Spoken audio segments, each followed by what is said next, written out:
We've seen years in which more people left the legislature. In 2022, 18 people left Carson City, taking 174 years of experience with them. In 2024, another 16 people left, representing 105 years gone. But this year's departures, though fewer in number, may have an even bigger effect since they include the Speaker and Majority Leader of the Assembly, the Chairwoman of the powerful Ways and Means Committee, and perhaps even the Senate Majority Leader, who's seeking higher office. One longtime legislative observer, Billy Vasiliadis of R&R Partners, says service in Carson City isn't what it used to be. One is that the burden of running and being in office is greater than the reward these days for many of these people. And these are folks that sacrifice an awful lot of time, lose businesses, lose years of their professional lives, and there's very little real reward for it. Among the reasons Vasiliadis cites are the need to campaign full-time for the job, the paltry pay for the work, and the lack of relationships with fellow lawmakers as Carson City has become more partisan.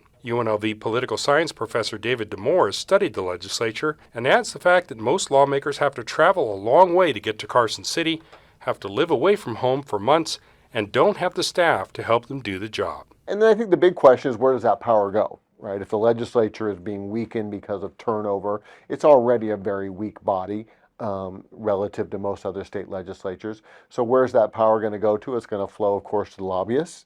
It's going to flow, of course, to the executive branch and ultimately to the legislative staff. DeMoore suggests some reforms that might help retain good talent in Carson City, expanding the legislature to allow members to specialize more, providing full-time staffers to help lawmakers do their jobs, and easing the 120-day deadline by only counting days the legislature is actually in session. And Carson City veteran Vasiliadis has an idea too. Treat it as a profession, not as a hobby.